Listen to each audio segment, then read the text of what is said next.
こんにちは、ブラクモです。今回の動画では、先日マイナーチェンジが実施されたレクサスの UX の特別仕様車である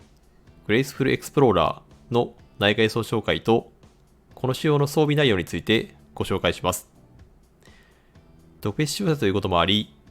国家装備が標準装備となっており、要注目です。それではご覧ください。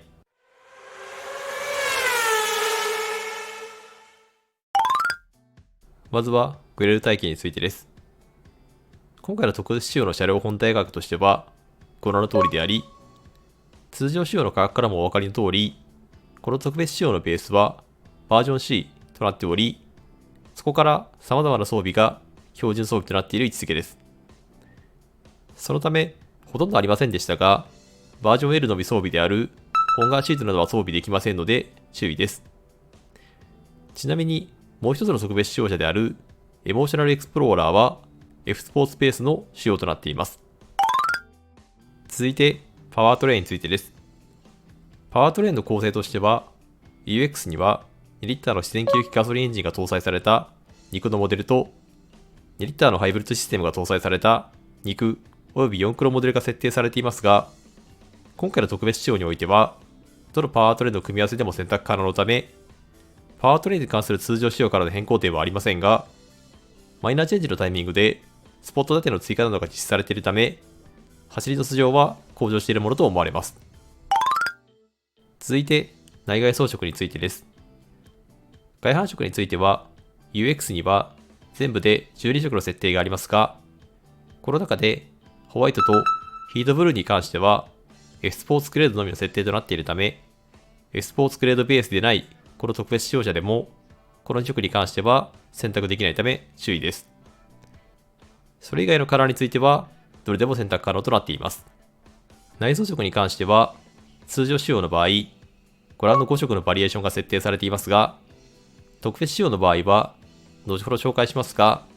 こちらのモーブというカラーのみの設定となっていますので、一応注意が必要です。詳しい様子は後ほど紹介いたします。今回紹介する展示車の仕様はご覧の通りとなっています。グレードは特別仕様であるグレースフルエクスプローラーであり、パワートレーンは2リッターのハイブリッド、駆動方式は FF となっており、外装色はソニッククロム、内装色はモーブとなっています。車両本体価格は490万4500円となります。外観紹介、まずはフロントフェイス周りになります。この UX はレクサスおなじみのスピンドルグリルが採用されていることで、もともと押し出し感のある外観をしていたのですが、それに輪をかけて、この特別仕様車では、スピンドルグリルの中身のブロック形状がマットなシルバーで塗装されていることにより、威厳ある迫力を備えていることが特徴であり、一目で特別仕様車であることを主張しています。レクサス SUV の中では末っ子にあたる UX になりますが、このグリルの迫力は兄貴分にも劣らないかと思います。ライトユニット周りの造形も非常にシャープであり、綺麗に面発光するデイライトが一体となった切れ長のヘッドライトが特徴です。画像では分かりにくいですが、この特別仕様車ではヘッドライトがアルミ長着仕様ということで、通常モデルに加え高級感もアップしています。ただ、注意点として、ご覧の通り単眼のヘッドライトとなっているため、対向車や歩行者を自動で暴言するアダプティブヘッドライトを持った3連 LED ライトではないことが注意です。改めてフロントフェイス周りを引きで見ると、スピンドルグリルを中心にヘッドライトやボンネットのラインが構成されていることがよくわかり、また NX などと異なり、スピンドルグリル自体もボディの形に沿った湾曲したデザインとなっていることで、この車両に求められるアクティブ感や軽快感を主張しています。サイドに回り込んできました。UX のボディサイズは全長 4495mm、全高 1540mm、全幅 1840mm、ホイールベースが 2640mm となっており、兄貴分の NX と比較すると、全長 -165mm、全高 -120mm、全幅 -25mm となっており、全体的に一回り小さくなっていること、また、内装紹介で紹介しますが、運転支援系の装備も充実しているため、運転に不安のある方でも運転しやすい車両になっていることと思います。ボディサイドのデザインとしては、ルーフのラインが後席上位の頭の位置からなだらかに傾斜するクーペ SUV となっており、実用性よりも運動性能などを優先している SUV であることがデザインからもわかります。また、サイドに入ったラインがリアフェンダーに向かって駆け上がり、リアフェンダー周りで切り落とされたような面が構成されていることで、斜めから見た際の後ろのタイヤの踏ん張り感が強調されています。B ピラー周りやウィンドウボール周りにもシルバーやピアノブラックのパーツが使用されており、質感としても好きなしな印象でありました。また、この特別仕様車の特徴としては、フェンダーアーチモールがボディ同色に塗装されていることが挙げられます。通常仕様では樹脂のモールとなっているため、外観上の大きな差別化できるポイントであり、どちらかというと、都会派 SUV である UX のコンセプトとマッチしているように思います。ホイールデザインはこのようになっており、サイズは前後同サイズの 225-50R 18センチとなっています。このホイールの塗装も特別仕様車限定のものとなっており、画像の通常仕様のホイールカラーと比較すると、光沢感が増していることで、より高級感が感じられるものとなっています。リアに回り込んできました。UX はリアのデザインがかなり特徴的であり、ご覧の通り、両端がフィンケージとなり、整流の役割も持ったテールランプが一文字に入っており、非常にシャープな造形となっています。UX が発売されてから約4年が経ちますが、未だに先進的なデザインであると言えます。下部は樹脂パーツが大半を占めており、マフラーが一本出しの状態で見えています。こちらに関しては、特別仕様車であっても、外観上の違いはなく、高級感を増すため、マフラーカッターなどがあればと思いましたので、少し残念です。気になったところが、ご覧の通り、フェンダーアーチがカラーされていることで、リアの樹脂部との色のつながりが少し違う風になっているため、リアの樹脂部に関しても、ピアノダックで塗装するなどがあれば、より高級感が増すかと思いました。斜めから見ると、UX のデザインのスポーティー感がより顕著に感じられ、なだらかに落ち込むルーフのラインと、そのラインに合わせて絞り込まれていくサイドのラインが非常に機能美を感じさせるデザインとなっています。少しだけ気になるのが、レクサスエンブレムの位置ですね。一文字のテールランプと干渉しないように配置されているため、少し下側にオフセットされており、これならば NX などから採用が始まっているエンブレムではなく、ロゴを配置するデザインされてもよかったかなと感じました。内装紹介。まずはトランク容量についてです。トランクの開閉は電動式となっています。トランク容量としてはご覧の通りとなっています。左右のえぐりとしてはそこまで大きくはありませんが、もともと車幅がそれなりにある車ですので、問題ないかと思います。オグリに関しては手を伸ばしても届かないくらいあり、実用性としては必要十分かと思います。サイドには買い物フックであったり、12V のシガーソケットがあり、また、オプションとなりますが、ハイブリッド仕様では 1500W の外部給電機能を装備することが可能となります。床下収納としては、ご覧の通り大きく取られており、ボードを一段下げることができる二段構造となっており、ラゲージ容量を拡大することができます。通常の状態ではトランクの横面に段差はないため、スムーズに荷物の出し入れが可能であり、必要に応じてボードを上げ下げすることで、様々な状況に対応できるかと思います。また、ご覧の通り、後席を倒すことで、フラットかつ広大な荷室空間が得られますので、外観は都会派な SUV ですが、アクティブな使用シーンにも対応可能かと思います。続いて、運転席周りの紹介になります。運転席のドアの内張りはこのようになっており、上半分はソフトパッドになっており、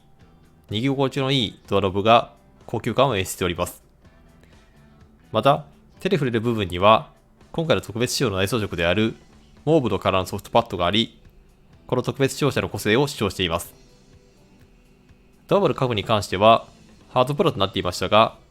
ペットボトルが使用できたりと、実用性も十分かと思います。乗り込みの際は、SUV のため、頭上スペースに余裕があり、また、最低地横をそこまで高くないため、乗り込むというよりも、腰をスライドさせるだけで運転席に座ることができ、どなたにとっても乗り込みやすいパッケージかと思いました。ステアリングのデザインはこのようになっており、左側にオーディオ操作系、右側に運転支援系のスイッチを配置したシンプルなものとなっています。この UX には、歩行者や自転車を検知して警告を発するプリクラスセーフティや、高速道路の車線中央を走行するよう支援するレーントレーシングアシストの機能を搭載されており、予防安全機能が全車標準装備となっていることがありがたいです。メーターデザインはこのようになっており、スポーツベースではないため、メーターが固定式の7インチメーターとなっています。少し情報量としては他社のメーカーにも劣るところがあるかなと思いますので、オプションではありますが、ヘッドアップディスプレイなどの装備が必須となってくるかと思います。この特別仕様車のお得な装備として、パノラミックビューモニターが標準装備されていることが挙げられます。この装備はご覧の通り、自社の周囲を視覚なく確認することができ、車幅が大きめの UX にとっては安心感に関わる装備であります。この装備は上位グレードでもオプション扱いとなっているため、特別仕様車の装備としてはかなりお得なものとなっています。ナビ画面としては 12.3 インチのナビが全車標準装備となっており、タッチ操作機が採用され、横長ディスプレイが採用されることで、運転視界の妨げとならないよう配慮がされています。その下にはエアコン吹き出し口と真ん中にハザードランプのスイッチがありますが、こちらはピアノバックなど塗装処理がされておらず、少し質感が下がっているように感じてしまいました。その下にはエアコン操作系のスイッチが配置されており、キーボードのように落ち込むタイプとなっているのが独特であり、押し間違いしにくいようになっています。その下の奥には小物入れと USB Type-C の差し込み口があります。その後ろにはペットボトルホルダーが横向きに配置されていました。その後ろに握り心地のいいシステムが配置されており、その横にはシートヒーターやシートベンチレーションなどのスイッチが配置されています。少し取ってつけた感がある配置となっているのは、もともと年次改良前はナビ画面がタッチ式ではなくタッチパッドの操作であったために、そのパッドがこちらに配置されていましたが、それが廃止となったためであり、それならばエアコン操作ボタン付近にスイッチを集約し、空いたこのスペースにスマホの置くだけ充電機能を持たせてもよかったかなと思いました。アームレストもモーブカラーとなっています。こちらも年次改良前にあったオーディオのダイヤル機能などが配置されていますね。容量としてはかなりの深さがあり、実用性が高いことと、助手席側からも開閉できることが地味に便利かと思います。シートの形状はご覧の通りであり、こちらもモーブカラーの落ち着いた仕上がりとなっています。サイドのキルティング処理なども高級感があり、張り出しもありますが、体を支えるというよりも包み込むといった形状であり、ヒーター機能なども兼ね備えた快適性が高いシートとなっています。続いて、後席の質感となります。後席のドアの内張りはこのようになっており、上部はソフトパッドで覆われており、持ち手は運転席同様、モーブのソフトパッドがあしらわれていますが、ウィンドウスイッチにメッキ処理がなかったり、ペットボトルホルダーがないなど、全席同様の質感とは言えませんでした。乗り込む際も、デザインを優先したクーペライクの車両であるため、開口幅はそこまで大きくなく、乗り込む際には少し窮屈感があるかもしれません。足元スペースは身長170センチの祭りのドライビングポジションでこのぐらいであり、足が組めるほどのスペースではなかったため、より高身長の方は注意が必要かと思います。また、シアターシートとなっていないため、全席シートの圧迫感が思ったよりも大きく、スペースのなりやすい以上に窮屈感を感じてしまうかもしれません。センタートンネル付近にはエアコン吹き出し口があり、また USB ポートも2つ備え付けられています。アームレストにはカップホルダーが付いているため、実用性としては問題ないかなと思います。シート形状としては、サイドの張り出しは全席ホロではなく、全席のようなキルティング処理も施されてはいなかったため、この車両のコンセプトが後席の快適性よりも全席の快適性を重視したドライバーズカーのコンセプトであることが伺えます。改めて内装の前景です。UX の世代からレクサスの内装はボタン配置が見直され、それぞれの機能ごとに操作しやすいボタンが集約されたことで、ドライバーが運転しやすいこの車両のコンセプトに合った内装デザインとなっていることがよくわかります。まとめです。外観に関しては UX のコンセプトである都会派の SUV の魅力を引き立てるようなデザインの変更が加えられており、一目で特別仕様車であるとわかる装備がいくつもあることが魅力となっています。内装に関しては外観同様、高級感を意識したモーブル内装が魅力的でありました。コースでの質感や居住性に関しては、この車の使用環境によっては不満を感じられる方もおられるかと思いますので、一度実写をご覧になることをお勧めします。装備に関しては、この特別仕様車では特に安全面の装備が標準装備となっていることで、上位グレードのバージョン L を購入するよりもお得な面もありますので、一度比較してみることをお勧めいたします。今回の動画の内容としては以上となります。このチャンネルでは他にも新型車の情報や愛車のスープラ関連の DIY 情報の発信を毎週行っております。自動車好きの方の参考となる情報を発信していけるよう努めていきますので、動画の高評価とチャンネル登録のほどよろしくお願いいたします。また、動画内で実施してほしい企画などありましたら、コメント欄までよろしくお願いいたします。それでは、ご視聴ありがとうございました。